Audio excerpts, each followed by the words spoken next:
Well, we are back, and I am so excited to introduce our guest today, William Adams. William is a mortgage guru. He's been in the industry for 8 years, but is a wealth of knowledge. I met William. He started a mastermind class over the summer and got all of these agents from different brokerages that were all top producing agents. And it was honestly one of the coolest things I've experienced, and just getting to meet these other agents from all over. We learned from each other. You were so organized, so prepared. I was extremely impressed. That just blesses my heart. Preparation is the best. And Amazing. The collaboration. How fun is that? No, it was amazing. So I'm going to give you a second to introduce yourself to the audience. Are you sure? You did a pretty good job for me. Are you sure? I mean, I was just saying how I met you. But no, that was a lot of fun. That was a lot of fun, and some great minds in that room. So I'm William Adams. I am with Legacy Mutual Mortgage. So I've been at Legacy and in the business for 8 years. Actually joined the company. My personal mortgage was with Legacy. And when I was looking for a career change, it met a lot of the characteristics I was looking for in terms of being entrepreneurial and getting to work with people, finance-based. So, and truthfully, like I said, helping people has been the most fulfilling and fun part about it. And I'm excited to be here with y'all today and talk a little bit about the business. Love it. Love it. Well, I think we should just dive right in. I think everybody wants to know, what are the rates doing? What is happening? I want to know. As a home buyer, I want to refinance. Like, let's go. Are you going to give me any hope? Absolutely. So rates as we stand here today, right? You go back to 2023, and the fear was, when are they going to stop going up? Yeah. That was truthfully where is the ceiling? You know, we saw them climb into the 7s, climb into the 8s, and there's real conversations we're having with people of, are they going to get to 10? And, you know, I always joke because Halloween was the highest it got, right? November 1st, things, it started a rally where things really took off for the better, and we've seen rates improve quite a bit since then. And so we're in now these choppy waters of a couple steps forward, a couple steps back. I think as we look at 2024 going forward, where we stand today in Q1 and where we expect it to be by the end of the year, they're going to be better. I think just about any economist prediction or model you see would say that. It's just, what's that rate and the acceleration of them getting better. Truthfully, I think that them taking their time to get better is actually better for home buyers in the market. I agree. Because if it does go too fast, then you're going to see this rush of people into the market where the inventory problem that's already existing is just going to get harder, and it becomes more difficult to get offers accepted, to be competitive. And so they'll get better, right? And they are improving. It's just going to be probably more of a gradual decline. And what affects the rates nationally, but also for an individual? This is an awesome question, right? Because people a lot of times don't understand, you know, you hear good news in the market, right? Like recently we've had some job reports that have come in, you know, economically, or inflation data is a big thing that affects it. And when good news happens in the economy, typically it has a negative effect on rates, because people are putting their money into the market, taking money out of bonds.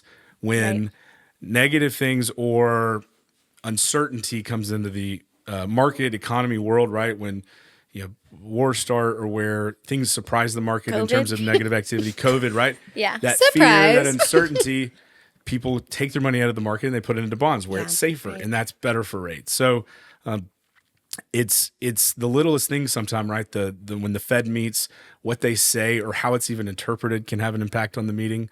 When rate cuts may happen, and or how many, or, you know, at what frequency, things of that nature. So, you know, it's as much having an understanding for, you know, next week there's another inflation report coming out that's going to have seemingly some impact. So it's a lot of the economic factors and world factors really that do play a part in it, both nationally as well as locally. Yeah. I also tell my clients all the time, I think average is like 8 to 12% over like national average, 8 to 12%. Back in the 80s, the rates were in like 18 to 22. I have a lady in my office that bought a house in the 80s at 24% interest rate. So I'm like, okay, yeah, we're hitting 7, we hit the 6s. The truth is 2.9% is not sustainable, and it needed to correct. That's what I try to tell people right now, is that the rates going up is actually correcting. And I think you're right. If we have these really big dips and these really, like, it's all these buyers that are sitting on the sidelines jump in, and then all of a sudden you've got a lot of competition on a house. Well, now the rate's a little bit lower, but you just drove the purchase price up because people are like, I'll pay $30K over. Right, which probably means that your mortgage payment each month is going to either be the same or even potentially higher with the new purchase price. And that's why people say, date the rate, marry the house, or whatever that term is, because the purchase price is fixed. That's the purchase price of the house. If you did a 30-year, if you did a 15-year, that's fixed. The interest rate, that can change over time, and you can later refinance. So now, as an individual, do we have any control? Like, does credit play a factor? Those types of things when looking at the rate. Just loaded with great questions. So we have seen in this market, more so than any of the last 8 years I can remember, that the range of what today's rate is way more varying than it was last year, 2 years ago, 3 years ago, 5 years ago, because credit does have such a sensitivity impact on it, and so does down payment. So you think about, what can I do to be most prepared? Credit is the most important thing, because you can impact it by just doing the right things over time, impactfully spending money in terms of credit cards, things of those nature, making sure your balances are where they need to be to have the best possible credit score. Down payment, as you put more down, it can have some impact on your rate at a certain point. Okay. I don't think it's a great enough impact to wait to go from 5% to 20% or 20% to 30%. But we're seeing, a 1.5 range or spread, even in, a certain week or 2 week span, where it's just a very greatly varying range. So say credit score is the biggest piece, and down payment helps too. Yeah. So I think that's another question. Sorry, I'm filled with them. But how much should somebody put down in the beginning? Because I know growing up, I always heard, you gotta have 20% down. And then when I stepped into the journey of buying my own house, they're like, 3.5%, that's all you need. And I was like, what? Let's go. So what is actually best for the buyer? So for down payment, I think you have to first work with what's a comfortable payment, right? That's what drives it the most, is how do I make sure I have my payment set up where I like it? But there's different ways to get to that comfortable payment.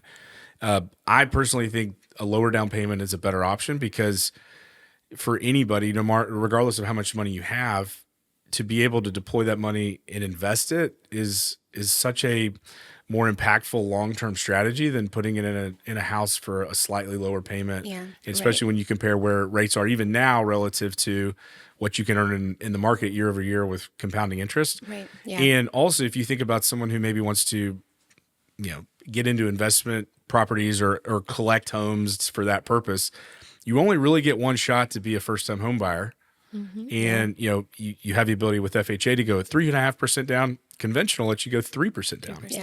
So to me, again, if you can justify the payment and be comfortable in that range, it's such a huge advantage to go lower. The other thing is mortgage insurance is like, there's two real myths long-standing in real estate. You have to put 20% down, and PMI is the boogeyman. Right? Yeah.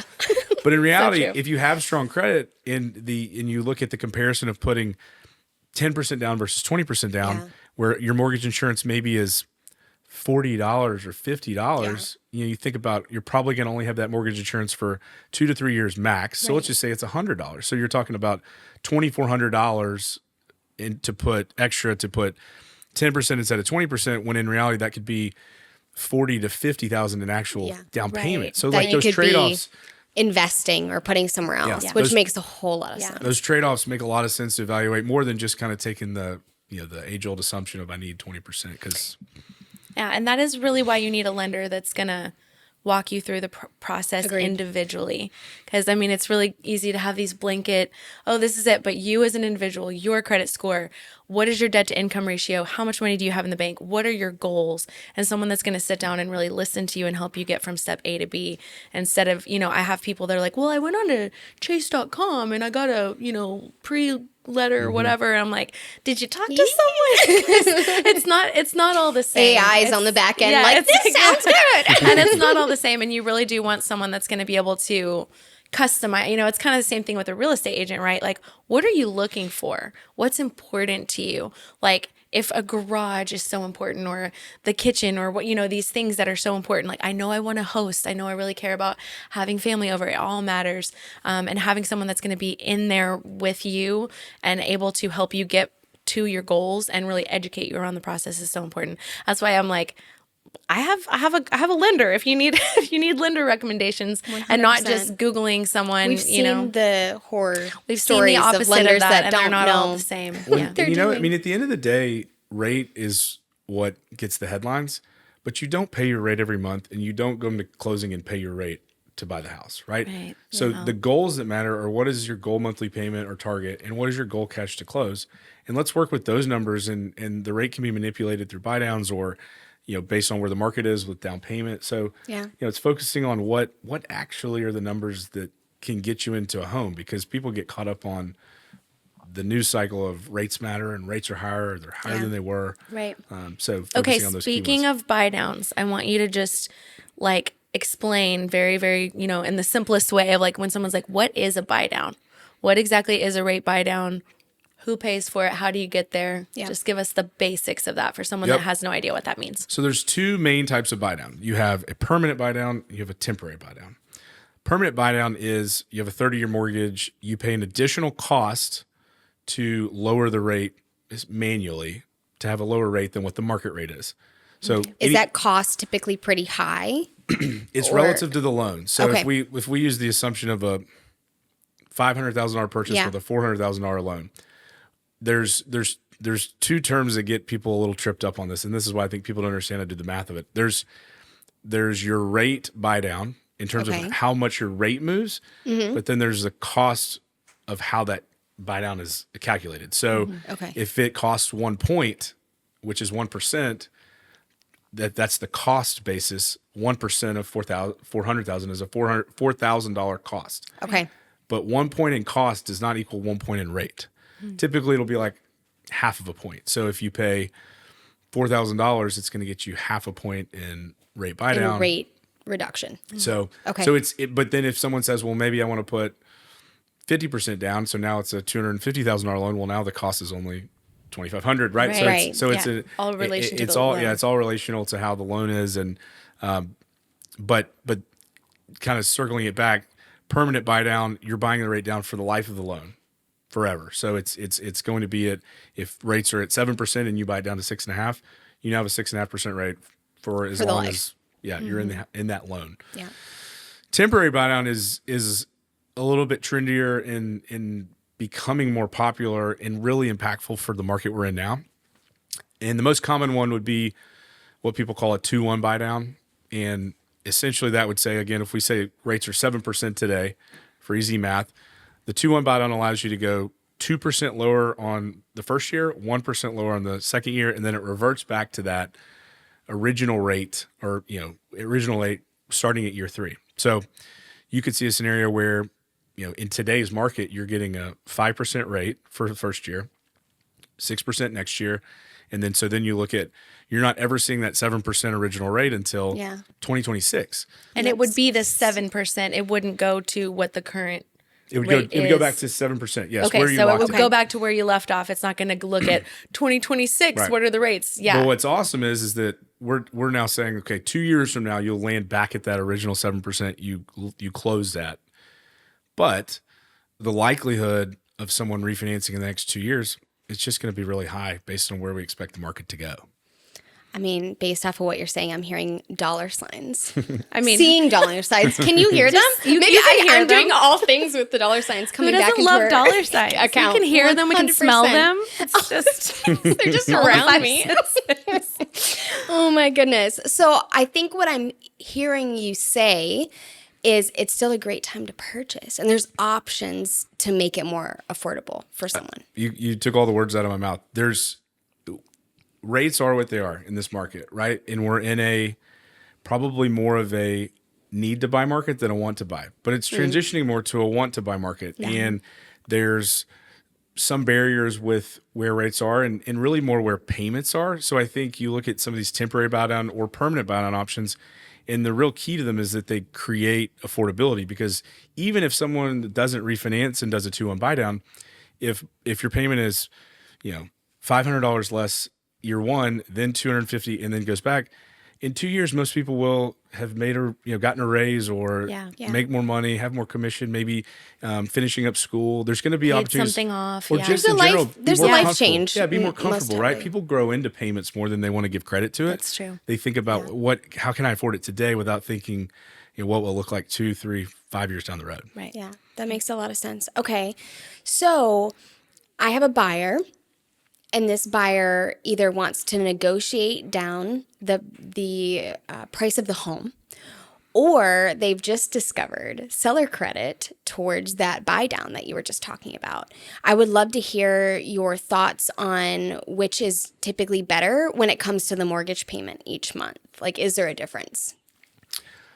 There is a difference. And in my opinion, whenever you can get a seller to cover closing costs, it's a win, right? Because it can be put towards buying down the rate, or guess what? It can just be put towards, $10,000 being less of what you have to bring at closing, that you're saving that cash. So it's always a win when you can create that scenario, mainly because when even if you're thinking like $300,000 house to $500,000 house, $10,000 is great to knock off the price. But when you talk about how it impacts your out-of-pocket cash and your payment, it's pretty minimal, right? If you're putting 10% down, then you're talking about, $1,000 less in your down payment. So not a huge number. Yeah. And your payment itself is impacted by, anywhere from 25 to 50. Yeah. It's going to be That's like one less meal out. Yeah. Exactly. A month. Yeah. Shoot, Yeah. Uber Eats. I know. I tell people that. They're like, well, if we can get it down 10,000, I'm like, that $10,000 is not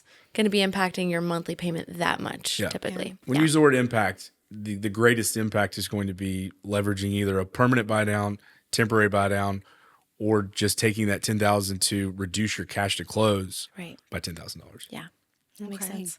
Okay, I actually want to switch gears a little bit, if that's good with everybody. I would actually love to talk about some creative financing for business owners, 1099 contract, self-employed, because I know that there's some different hurdles that they might have to jump through, but doable, I'm hoping. Yeah. So the biggest thing with self-employed is that there is just more documentation required, right? So the more informed someone who's self-employed can be, the better. Oftentimes, someone who's W-2 is going to have a pay stub. They're going to have a W-2 that essentially says, here's how much you make. And that's what we can go off of. Yeah. Self-employed, it's a little bit left up for more interpretation, right? Because every single person is going to file their taxes differently. So the number one thing in terms of just being informed as a self-employed person is to have that conversation with your CPA, right? Like, we're in a perfect time right now in Q1 where people are getting ready to file 23. Yeah. And how you file it, again, matters, right?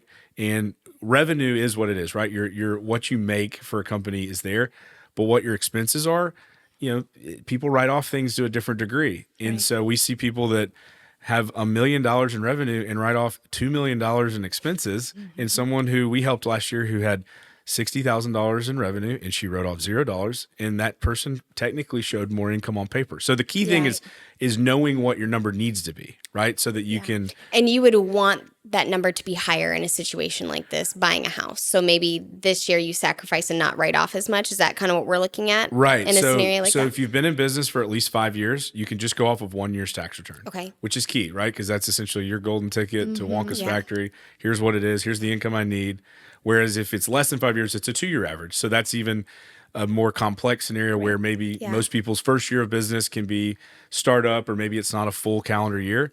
So that 2-year average, you may have to show more in year 2, or make more or reflect more income on your tax return, so that your 2-year average is where you want to be. So that knowledge of knowing that you're going to have to essentially turn your tax return into a pay stub or a W-2 is key.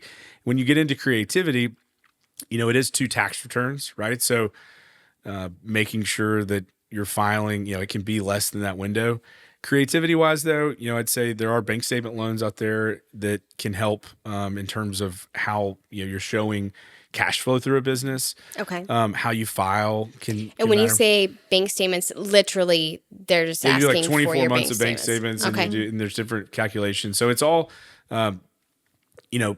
there's no real. When you get into creative, it's really more how you structure it and just having the organization there that a lot of small businesses and newer businesses are still working through that part of their business as well. So, the key thing is trying to look out into the horizon of forward. What house may I want, and back into, well, what does that debt to income ratio look like, and how much income do I need? And if that's the case, how do I make sure that that's the income amount? That's going to be the cleanest part. And for a lot of people who've been in business for multiple years, it's really not as difficult as it can sometimes seem. But there's just a complexity to it because, it's not just set, here's your W-2 with X amount is withheld and this is what you Not make every nearly year. as simple, but it's very doable. Right. Yeah, absolutely. So self-employed, it kind of gets a bad rap because of it requiring more. But like I promise, we don't ask for, blood tests or Your firstborn birth child. certificates, right? Like it seems that way, but it's really more tax returns are kind of the key piece of it. Okay. Yeah, awesome. Well, I do have a question I want to get to before we fully wrap up. I have a lot of buyers that are often asking me, when do I know, like, how do I know when to lock in the rate? Because a buyer calls you today, they're just getting started with the process. They looked at some homes, they kind of know what area they want to be in, because that's something that I always try to really hone in on before we get too far in the process is, do you know the area? But let's say they're at that spot and they're like, well, watching the rates, different clients are different with that. And it's like, should I lock in today? Do I wait? What if it gets better? Do you have an answer to that as to when a buyer should lock in a rate? Yes. So it's two parts. The first one is you lock a rate on a property, not a person. So when I talk to someone, if they're weeks or months out, we can't lock a rate until they actually have found a property. Yeah. So that's the key thing, is to take that stress and anxiety out of it, is that you just need to focus on finding a house, because the rate is going to be in a general area and it's going to kind ebb of do and what flow. it's going to do Right? at that Like point. we can't control that. You can control the house and loving the house and finding the house. Once you're under contract, right? Because we'll talk to people that are pre-approved for weeks, months, or even years. And a lot of times it's just kind of that check-in, right? Like we'll have clients where it's like, hey, how's everything? How's it going? I have to kind of touch base with you because I want you to know I'm here when you need me. But, if you don't need me now, then that's fine. Yeah. Once someone goes under contract, you got the the title company's calling. We need you to write these checks. We need you to you have schedule this timelines, inspection. deadlines. Yes. So it becomes just this massive action in the first 72 hours. So I typically like to call, congratulate you. Hey, congrats. Don't worry about the mortgage for the first few days, right? Like focus on the house. And I give the first 72 hours to someone to just focus on inspection, taking care of all the things that need to happen. And then let's schedule something in the next 7 days. Yeah. So within that first week, we're meeting. We have all the contract details. If there are any seller concessions, that's factored in, and we can meet. And and I typically am meeting with everyone in person right now. Whether it's, hey, come to my office, please come here, so we can like roll our sleeves up and figure these numbers out and make sure we get what's the best option for you. I love that. Yeah, Or we me do too. it by Zoom, because I don't know about y'all, but like I don't hear numbers, I see numbers, and I think most people are that same way. Do you too. smell them? I'm just All the kidding. senses are back. It's They're happening. back. I'm just kidding. So to get it all on paper, it just helps people understand. Yeah. But it's in a natural progression that they've had the inspection. They are excited about the house. They feel good about the numbers, and we're now really drilling down the specifics of it. Yeah. Something else I'll have my clients do, if let's say we looked at a home, they love it. I'm like, hey, reach out to William and get an estimated net sheet. Because another thing that we've touched base on before is property taxes are different for every single house, depending on the location and depending on, it could be one neighborhood from another, right? Because of school district. So you want to kind of know, this particular house, what's a rough estimate of my mortgage? What's a rough estimate of my closing costs based on this particular property? I was looking for a home in Dallas a few years back, and there were two houses, and one was like $50,000 more. But the payment was roughly the same because of the taxes. And I was like, oh, well, interesting. I think I'll go with this one, Yeah. So But it's an awesome point, because it could be two houses right next door to each other that are both listed for 500,000, and one is on the county tax rolls for 450, and one is on there for 300, and at the exact same tax rate, same school district, same neighborhood. Just the assessed value can impact, because that's essentially what it goes off of. Because maybe someone just sold the house 2 years ago, and maybe someone's been in the house for 12 years, and that tax value hasn't had a chance to really appreciate. You can see that's where that, along with, hey, here's this address with this down payment, so we can pull taxes, we can run it specifically at that, and we can also see, hey, where are rates roughly today versus, being generic on taxes and rate. It just helps kind of drill things down, and at minimum give people a good idea of where things are at that time. Yeah. It sounds like to me, based off of the conversations today, it's really good to have a relationship with a good mortgage lender and start early. Don't start. We stumbled into a great situation. We were qualified, and a week later put a contract down on a house. Didn't even know we could qualify. But that is probably not the normal. So it sounds like the earlier the better, that you can get in touch with a lender, your CPA, a realtor, and start understanding your situation. Would be great. I have a question for Betty. Oh, I'm ready. So in this market, right, I know how I communicate and try to ease the fear of buying this market. When you meet with a prospective buyer or client, what's that conversation look like for how you're chatting with them about this market and buying real estate in today's market? I mean, it depends on the person and their goals. I tell people, I wish I would have gotten into real estate earlier. And the first house I bought, and then the second house I bought them about a year apart. And the second one was way higher than the first one. And I was like, what am I doing? Why did I just pay so much more? Oh my gosh. And now I look back on that and I'm like, I am so glad I bought that house at that. It's just, it's crazy. So I try to answer your question, I try to hear what their goals are, where they're at. I tell people, if you can afford to buy a house and you want to buy a house, right? The rates, the state of the world, I mean, even with Shelby, there's always going to be something too. Like we can always find an excuse. Yeah. And she was buying a second home, and I'm like, worst case scenario, you can sell the other one at some point. Right. So I try to just kind of hear from their heart where they want to be, what they're looking for. And then I just try to, from personal experience, it's always going to seem daunting and scary. It's always going to seem overwhelming because you've never done it before and you're not comfortable with it, right? So you're never going to get where you want to be if you're just always trying to feel good. I think it requires you feeling uncomfortable. So just kind of having that conversation, a little risk. And then, also you do want people to know what they're getting themselves into. That's why I try to say, I want them to feel comfortable. I'm not here to talk someone into buying a house, but I've seen people sit on this dream for years and years because they're like, well, I want to buy, but I don't know. And I like to try to be that kind of voice of, let's explore this and see if you can do it. If you can't, you can't. That's okay. And then a lot of stuff is unknown. It's an election year this year. There's a lot that we don't know that could come down the pipeline, but I feel like you always have what you need when you need it, I love the sitting on the dream comment. That's great. Thank you. I see it happen all the time. So that's how I try to encourage people through the process. But yeah, no sitting on dreams here. No, we just run after them. Okay, I have a few rapid fire questions before we wrap up. Number 1, difference between pre-approval and pre-qualified. So pre-approved would mean we have your documents. We've reviewed that what you say you make. What you say you have. Pre-qualified is really more a conversation where we're getting to know more about you and gather that information. But the pre-approval really is the cementing of that information by documenting it. Pre-approved is way better than pre-qualified. Yeah. Do you ever see people lie where they're like, I make this much. They say they make that much, but they don't. Does that ever happen? We have had to ask some probing questions to figure out what information's accurate. Tell the truth to the lender, okay?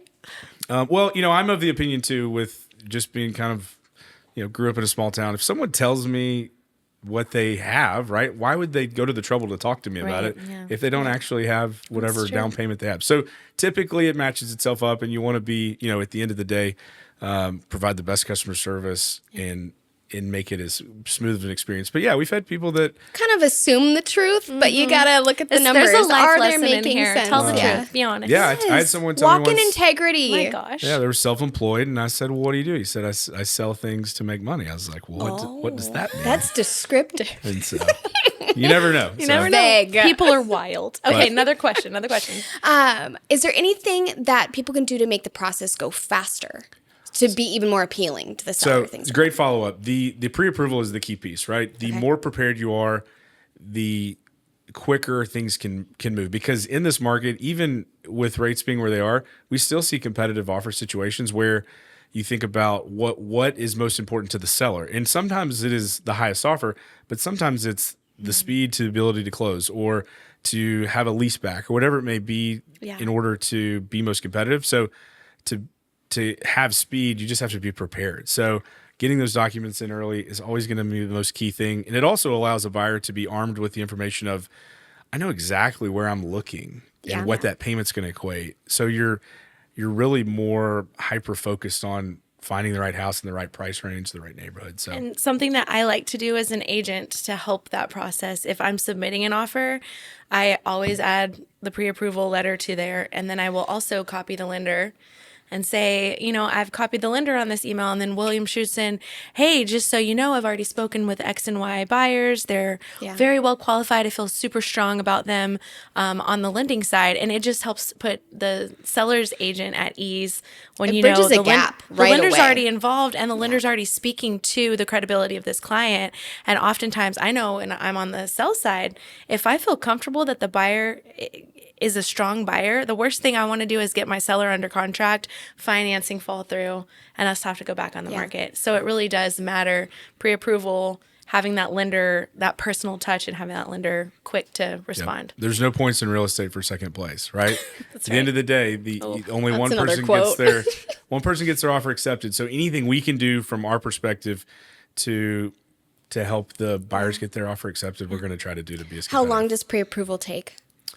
Pre-approval, I mean, we are pre-approving people in 24 hours, right? Awesome. And that's what's great about the mortgage process is it can move as quickly or as slowly as someone might want, It's right? dependent on the person. Yeah. Get your documents Submit those docs. I in. tell people that. Yeah. Listen to the lender and get them what they need as quickly as you can. That's really important. It's not uncommon for someone to say, "Hey, I got that email a few weeks ago. I've got all my documents submitted now, and there's a house we want to." Usually there is a house that can get things motivated, but it can take anywhere from a day if it needs to, or faster, depending on the situation, to a few weeks.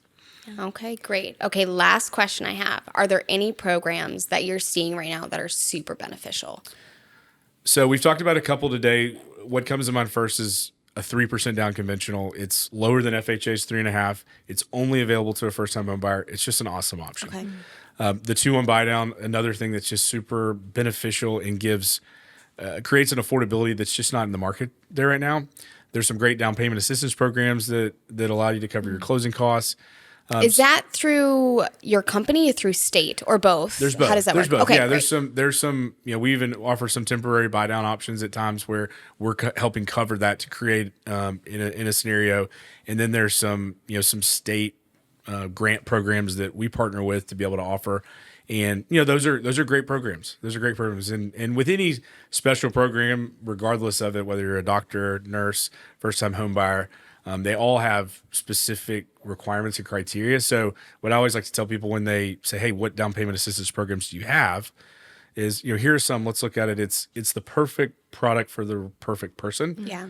Doesn't mean that everyone qualifies for it, but if it does fit, it could be a really, really great option. So basically, a conversation needs to be had, a personal conversation, then you can identify which program would be best. And oftentimes, sometimes people come thinking that a program is the right fit, when in reality, just going a traditional, conventional, or going FHA can be the least expensive or the best option too. So we're going to evaluate them all to see what's going to be the best fit.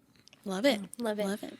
Well, before we end, I would love to hear like a horror story or just like maybe like an opportunity for growth, like something that like Wow, what a reframe. That was a reframe. Horror to I positively opportunity for reframe growth. everything in my life, but no, just like something that this could have been really tragic, just like something someone could learn from, like, oh, I didn't even realize like that could happen, because Yeah. So I would say most horror stories in mortgage come back to the snapshot in time that you're under, right? So you're under a reasonable amount of scrutiny for a short period of time. So I've had someone buy a car the day of closing. Don't do that. And it was in this I case. try to tell my Don't buyers, do that. don't buy a car or do something crazy. Don't go buy tons of furniture and put it on a credit card Yep. before we close. This was the parents. So the buyer's father was dear. co-signing. So he thought, well, I needed a new car. I didn't know that it would impact. So, that not happened. thinking, And you ebb and flow, and you figure out how to resolve it. Unfortunately, that one still worked itself out fine. I've had agents. I had someone she called me and she told me that I was making someone homeless because an appraisal came in low. And it came in low by $2,000. We should talk about her. Strong. We can figure that out. Yeah, she's like, From a psychological perspective, he's that gonna is insane to I was say like- that to someone. I was like, man, hurt my Wow. feelings. Yeah. and People are rude and cutthroat in this business. People don't understand. And there's, the appraisal got itself sorted out. And we've seen other things where, we joke about it, if people tell the truth. Sometimes those things do crop their head up where what you think is there isn't actually the case. Or I had a situation not long ago where we had it all figured out, bought a house, and someone got furloughed right in the middle. Oh man. And those things happen. That's Yeah. life. And I think the big takeaway in real estate is when you have level-headed and great people you work with, right? When you work with people like Betty, or you have super understanding and professional people on the listing side, right? Usually there's a problem-solving mindset around Everyone's coming together. any scenario, Yeah. right? Because there can be tough ones, right? Like you think about all the different variables that are outside of our control. Like Oh my we can goodness. control pre-approval.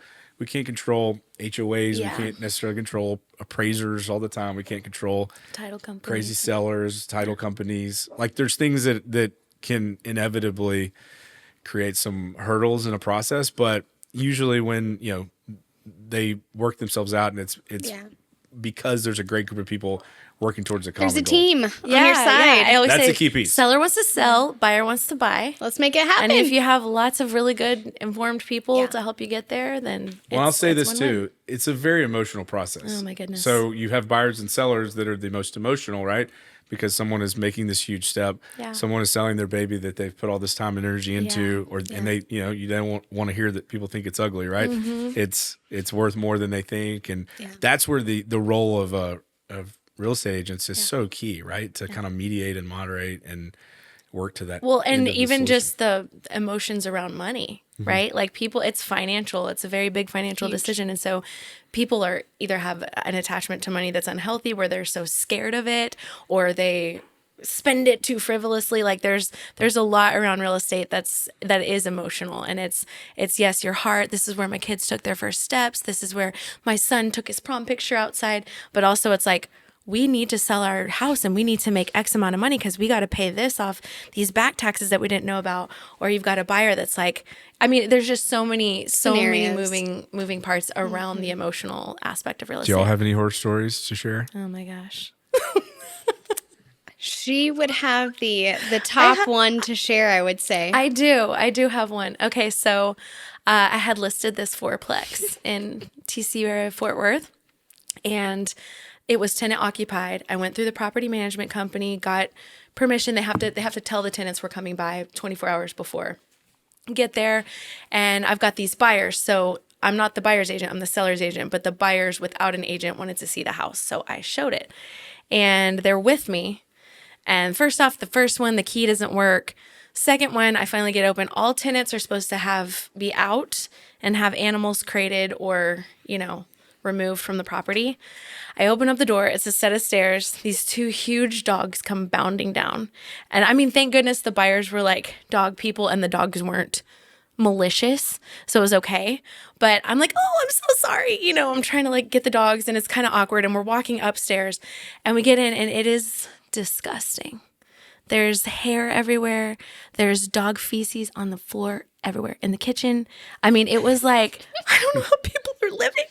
Anyway, I'm trying to imagine this thing deep cleaned, fresh coat of paint, new light fixtures, Just right? needs a little touch. And I'm walking them to the kitchen.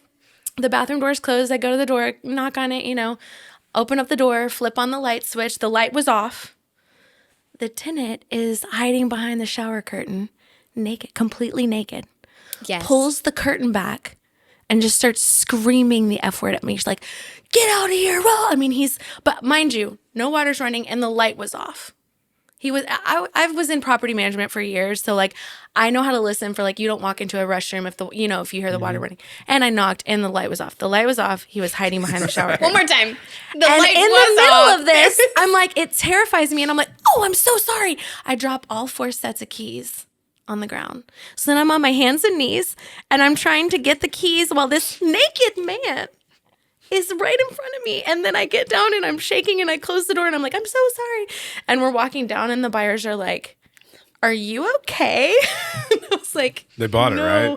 No, they did not. They did not passed. buy it. I had to call the sellers and be like, listen, you need to really, and we took all the steps. We told the tenant, the tenant actually in that case, they had him evicted because he compromised the sale of the house 3 times. Oh, wow. He refused to let an inspector in. He was just a problematic tenant is how I was explaining it, but finally got that one sold. Like a problematic human, if I'm honest. It was, yes. I will never forget it. And it was 10 a.m. and my adrenaline and my cortisol, I was just I wasn't prepared for this at 10 a.m. in the morning. So that was one of mine. I was that's probably the roughest showing I've ever done. It has to be, Yeah. Yeah. That qualifies as horror story. Yeah. You get first place today on that. I needed it was a little traumatic for me but. Oh my gosh. Well, I think it's time to wrap up for today. But William, we are so thrilled that you were here. Yes. So educational. I know I learned in the process, and I hope our audience really takes away what they need to as well. Yeah, thank you so you all. much. This was great. You've been It was a lot of incredible. You're amazing. Like I said, can't speak highly enough of you. He's awesome. If people want to get in contact with you, yes, where do they go?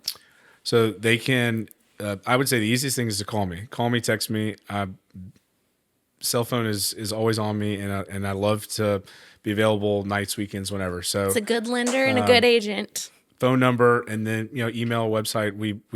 We're always available. We have an online application, but we typically, like I said, do as much as we can in person, and just want to be available and ready to help whenever anyone needs us. Perfect. We'll make sure that all your contact information is in the episode notes then, so everybody can find them and make their connection. But thank you again. Perfect. Awesome. Thank you all. Thank you. Awesome.